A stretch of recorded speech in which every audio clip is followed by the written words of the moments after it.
In today's video, we are casting on in the round on the X Loom. Welcome to GoodKnit Kisses. We're all about helping you stitch your love and love your stitches. Well, the unique thing about the X Loom is that you can do all kinds of cool shapes and projects on here. And when you make a hat, you can divide it up and make this really cool reduced crown. And I'm going to do that on here, but we're just going to cast on today. The next video will be making the stitch, and then we'll have another video covering the decrease. Today, I'm just working on how to do a cast on. So the cast on in the round here is going to be an even number of stitches, and we're actually going to make it divisible by 8 because in this particular loom, it works really well divided by 8 because, as you see, we have 4 legs, 1, 2, 3, 4. Scarlett, who helped develop this for Cindywood, calls them prongs. These parts are the prongs, and then you can see there are 2 sides to each prong. Okay, so that means I have 1, 2, 3, 4, 5, 6, 7, 8. So whatever number I have, if I divide it by 8, then I know I'm going to be able to get this hat over here with this really easy division. So if I take 56, which is the number I know I already want, and divide it by 8, I get 7. So watch how I count this out. I'm going to move my slider here by loosening this little wing nut that's under here. You can see it right there easily. And I want to count and see the number 7. So I'm going to start at the first peg and count 1, 2, 3, 4, 5, 6, 7. So I'm going to move my slider to the 7th peg, and then I start my counting of 7 again. Okay, now notice this first one is kind of the middle point of this bend right here. So I want to count just up until this next one and watch what happens. So I've got 7 ends here. So we have 1, 2, 3, 4, 5, 6, 7. And when I turn that, you can see that it's just before this midpoint. So we know that if I put my slider this way on all 4 of these prongs, I'm going to have the number that I need, which is 56 for this hat. And the smaller hat in here is going to be actually 48, so if you're curious.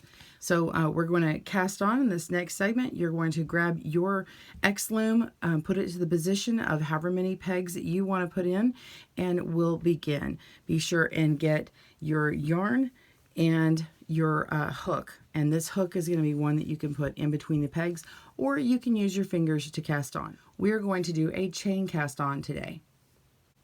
To cast on, we're just going to create a slip knot and go ahead and place that right on our crochet hook. If you need to know how to make a slip knot the way I did, I just wrap it around my finger twice, take the back loop over the front loop, and do it one more time up and over the tip of my finger, and that creates a little loop. And then I just place it right on my hook, and we're going to put it right on this loom here. Now I want to go in this direction here. I'll have a video flipping it in the opposite direction, but this is the way I'm going to go right now. And I want to take the yarn that's in this hand over here, and it's the working yarn, and it's going to go in front of the peg, and whatever's on the hook is going to go in the back. You can also do this with your fingers. So I'm going to take this yarn and yarn over, and we're going to pull it through this loop that's on my hook, okay? Just like that. All right. So then the next one, we're going to put the yarn in front of the peg, and we're going to yarn over and pull it right through that loop here. So from this direction, it's a little bit harder to see, and I understand that, so I'm going to show you what it looks like if we do it with our fingers. Okay, so I'm going to move this, and what I do is I'm starting with my loop, and I can put it in the front here like this, and I can take my yarn and push it through that loop and pull it.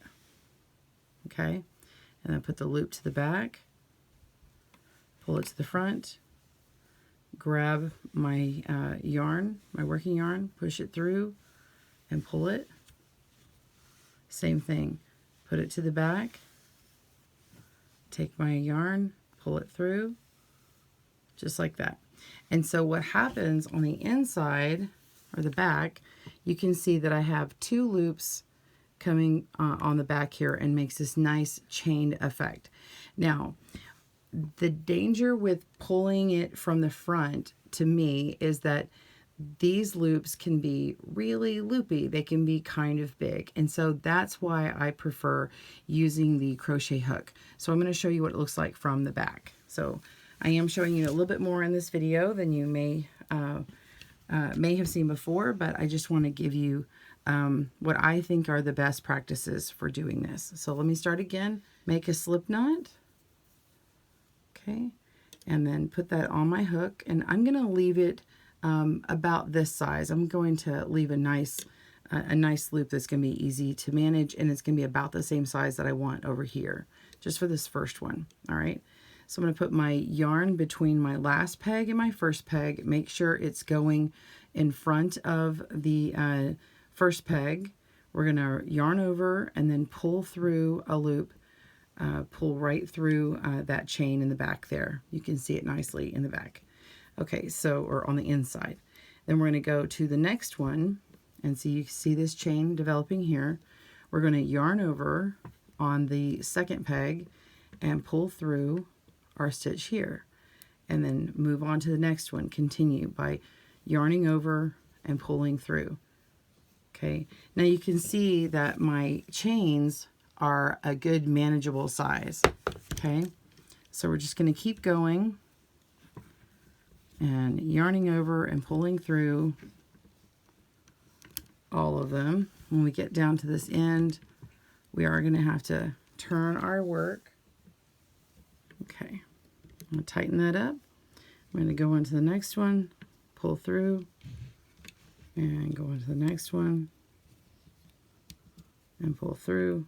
And I like to kind of tighten that up a little bit, and then turn and continue going. All right, so as you go, you're going to notice this is a little bit tighter here. That's okay. Just keep going. And that's exactly what I did on this one. So it all worked out really well. These stitches are still nice and even. And so you're going to keep going all the way around until you get to the end here. And I'm going to show you a new little hack that I've figured out, how to make it look like there's a continuous chain here. So it's an extra little step that you may not have done in the round before. All right, pause your video and I'll see you in a minute. Okay, so I'm down to the end and I've got the chain cast on everywhere. And I want to connect from the last peg to the first peg. Now, I would recommend just going ahead and take this extra loop and putting it on the first peg and knitting it over and continuing. But it doesn't actually continue to get a chain between these two, and so you have chains between everything else. So I'd like to get that solved, right?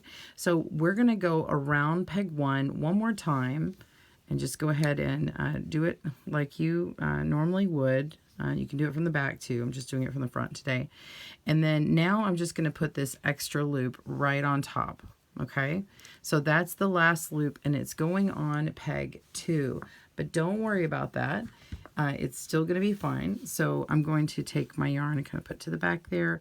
I'm going to knit over peg 1, and then we can actually start working peg 1. Now you notice I actually am not working peg 2 just yet, and that's okay. I want this peg 1 to kind of sit lower than this next one. So what I want to do is start working on my my stitch pattern, my very first stitch, and we will move on from here to the next video, and you can get more information on what you would do next for the boyfriend hat, which is this one over here.